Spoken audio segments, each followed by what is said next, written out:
What's up, guys? Your boy, Benny. So if 2023 and 2024 has taught us anything, it's betray your audience. Betray your paying customer at your own peril. We are building a movement here, and it's very important that we listen to audience feedback. Sometimes we are actually shocked at what we find. Like, for instance, when we tweeted this short video of Tucker Carlson talking about how the election was 100% stolen in 2020, we thought maybe it'd be good content. We weren't planning on doing a full read on it. It's a pretty short clip. But holy cannoli, did this sucker go bananas. 27,000 retweets, 89,000 likes, and 4,000 comments. Tucker Carlson, in a recent Lex Friedman long-form podcast, explaining how he knows 100% that the election was stolen in a very masterful, very Tucker-esque way. A way that only Tucker could pull off. Getting Lex Friedman, who's a lib and an intellectual, to agree totally that the election was stolen. And here's how they did it. Watch. It was 100% stolen. Are you like joking? It was rigged to that large of a degree. They completely change the way people vote right before the election on the basis of COVID, which had nothing to do So with in that way, it was rigged, meaning 100%. like And then manipulated. Then you censor the information people are allowed to get. Anyone who complains about COVID, which is like, by the way, it might have hurt Trump. But I mean, it's like, whatever. I mean, you could play it many different ways.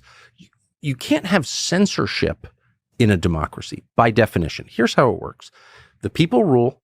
They vote for representatives to carry their agenda to the capital city and get it enacted. That's how they're in charge. And then every few years, they get to reassess the performance of those people in an election. In order to do that, they need access, unfettered access to information. And no one, particularly not people who are already in power, is allowed to tell them what information they can have. They have to have all information that they want. Whether the people in charge want it or don't want it or think it's true or think it's false, doesn't matter. And the second you don't have that, you don't have a democracy. It's not a free election, period. So Tucker Carlson making sort of the underlying point between freedom and slavery, right? So if you can't know information, if there are things you're not allowed to know or see, whether it's Jeffrey Epstein files or whether it's information about Hunter Biden and what he did in Russia and China and Ukraine, if you're not allowed to see those things, you're a slave. You're not a free person. There is a group of individuals who, outside of the bounds of the law, can stop you from seeing or even talking about those things. In that way, it was rigged. In, obviously, the changing of the procedures of the election, many of these procedures have been actually undone. But they rammed them through in 2020 on the pretext of COVID, mail-in ballots, no signature verifications. Like all of these 30 days to vote. All of this stuff obviously was not the way that Americans voted. They broke the law, changed the law, did so in obviously illegal ways. We cover these instances all the time. Tucker's completely right about this. Did you know that in Wisconsin, there was like a ice cream truck, but it was for picking up and harvesting votes? We kid you not. A judge had to put a stop to it. They had like a moving voting truck. It's not like it didn't have ice cream, but it's like a truck that is driving around, harvesting and hoovering up votes. Amazing. You know, well, I wonder which neighborhoods they drove through. That'd be interesting to see sort of the path of the truck. Can I see sort of a Google Maps of where the truck went? I wonder which neighborhoods they decided to visit with that truck. I doubt they visited any of the leafy suburbs inside of dark red districts. Yeah. So that's the kind of like jackassery that was allowed in 2020. And so much insanity happened so often and so fast. So many water pipes broke, right? So many bags pulled out from underneath desks. So much happened that it was like impossible to like pin it all down. And so in that way, Tucker Carlson talking about the rigging of the election. Of course, Tucker Carlson did just get back from Russia. Tucker Carlson, of course, was going to be asked about this. Tucker Carlson saying effectively that Putin was nervous during his questioning of him and annoyed. Tucker Carlson said he was annoyed by Putin sort of talking about Russia's history for what was 20 to 25 minutes to start the interview. I'm sure you've seen the interview yourself. Hundreds of millions of people have seen it. I think 250 million people have seen it. I thought he seemed nervous. I was surprised by that. He seemed like he overthought what he was about to say. Here's Tucker Carlson on Vladimir Putin. I thought he seemed nervous. And I was very surprised by that. And I thought he seemed like someone who'd overthought it a little bit, who had a plan. And I don't think that's the right way to go into any interview. My strong sense, having done a lot of them for a long time, is that it's better to know what you think, to say, you know, as much as you can, honestly, so you don't get confused by your own lies, and just to be yourself. And I thought that he went into it like an overprepared student, and I kept thinking, why is he nervous? But you know, I guess because he thought a lot of people were going to see it. But he was also probably prepared to give you a full lesson in history, as he did. Well, I was totally shocked by that and very annoyed because I thought he was filibustering. I thought he would. I mean, I asked him, as I usually do, the most obvious, dumbest question ever, which is, you know, why'd you do this? And he had said in a speech that I think is worth reading. I don't speak Russian, so I haven't heard it in the original, but he had said at the moment of the beginning of the war, he had given this address to Russians in which he explained to the fullest extent we have seen so far why he was doing this. And he said in that speech, I fear that NATO, the West, the United States, the Biden administration will preemptively attack us. And I thought, well, that's interesting. I mean, I can't evaluate whether that's a fear rooted in reality or one rooted in paranoia, but I thought, well, that's an answer right there. And so I alluded to that in my question, and rather than answering it, he went off on this long, from my perspective, kind of tiresome, sort of greatest hits of Russian history. And the implication, I thought, was, well, Ukraine is ours, or Eastern Ukraine is ours already. And I thought he was doing that to avoid answering the question. So, you know, the last thing you want when you're interviewing someone is to get rolled. And I didn't want to be rolled. So I, a couple of times, interrupted him politely, I thought, but he wasn't having it. And then I thought, you know what? I'm not here to prove that I'm a great interviewer. It's kind of not about me. I want to know who this guy is. I think a Western audience, a global audience, has a right to know more about the guy. And so just let him talk, you know, because it's not, you know, I don't feel like my reputation's on the line. People have already drawn conclusions about me, I suppose, to the extent they have. I'm not interested really in those conclusions anyway. So just let him talk. And so I calmed down and just let him talk. And in retrospect, I thought that was really, really interesting. You know, whether you agree with it or not, or whether you think it's relevant to the war in Ukraine or not, that was his answer. And so it's inherently significant. Yeah, it is amazing how when people have true histories in their countries and true rooting in their countries, that like the people who are students of that feel it very, very deeply. Whether that leads to good actions or bad actions, it's important to understand like the underlying subtext of those actions. And so this is what Tucker Carlson is saying. It's become a meme, obviously.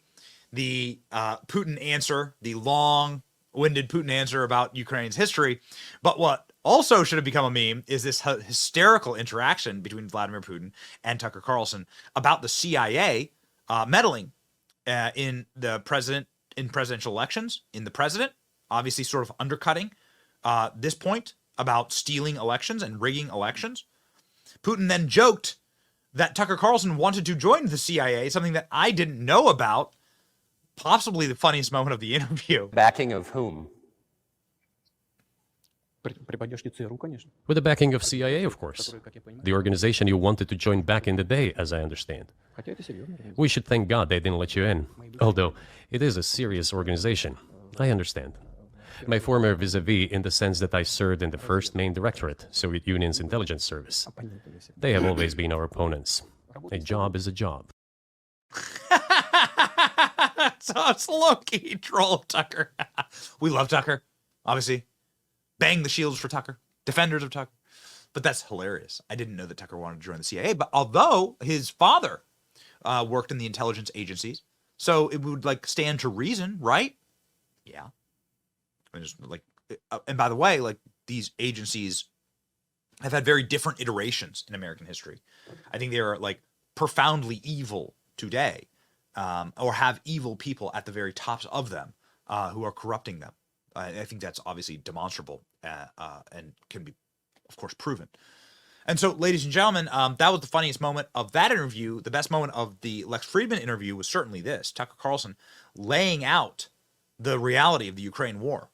And I mean, is there anybody that has like a more expertise on this than Tucker Carlson? I mean, he's actually like done his best, like go there, do the interviews. We hope the Zelensky interview is coming soon. A teeny group of dumb people in Washington has decided to do this for reasons they won't really explain. A victory is not killing an entire generation of your population, kind of reflecting on what Elon Musk often says about Ukraine. This is the most profound and most important answer from Tucker Carlson because it potentially embroils all of us in the sense that, well, what happens when Ukraine runs out of soldiers? Well, they'll start sending our kids over there, over my dead body. I mean, literally. Okay? Yeah, here we go. Tucker Carlson. I mean, I have really strong feelings about what's, happening not just in Ukraine or Russia, but around the world. I think the world is resetting to the grave disadvantage of the United States. I don't think most Americans are aware of that at all. And so that's my view, and I've stated it many times because it's sincere. But my goal was to have more information brought to the West so people could make their own decisions about whether this is a good idea. I mean, I guess I reject the whole premise of the war in Ukraine from the American perspective, which is, a tiny group of dumb people in Washington has decided to do this for reasons they won't really explain. And you don't have a role in it at all as an American citizen, as the person who's paying for it, whose children might be drafted to fight it. To shut up and obey. I just reject that completely. I guess I'm a child of a different era. I'm a child of participatory democracy to some extent, where your opinion as a citizen is not irrelevant.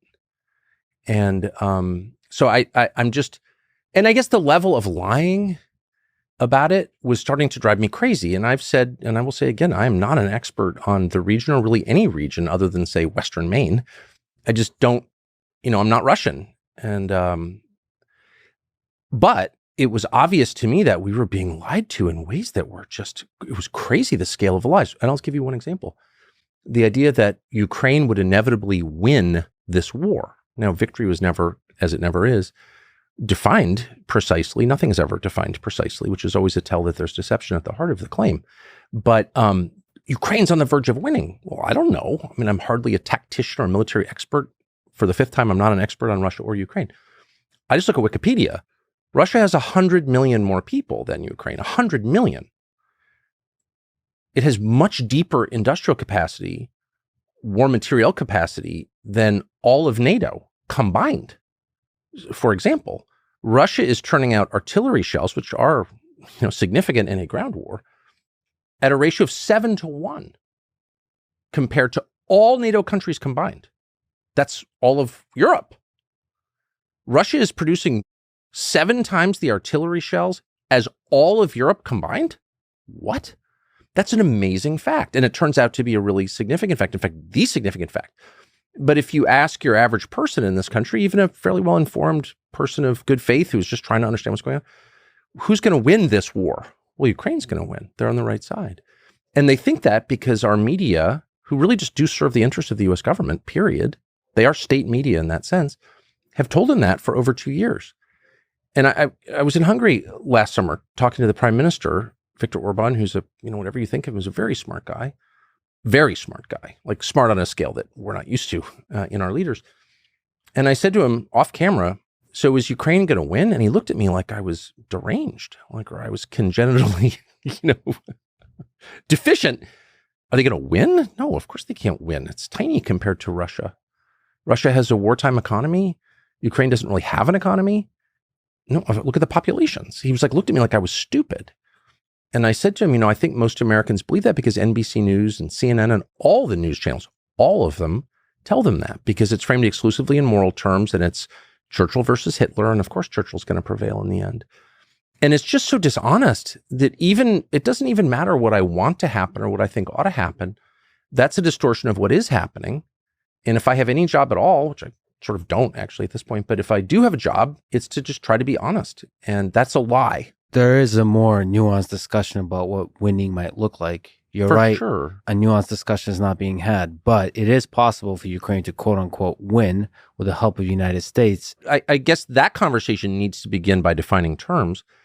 And the key term is win. What does that mean? Peace, a ceasefire, who owns which land, Yes. coming to the table with, as you call the parent, the United States, Yes. putting leverage on the negotiation to make sure there's a fairness. Amen. Well, of course, and I should just restate this. I am not emotionally involved in this. I'm American in every sense.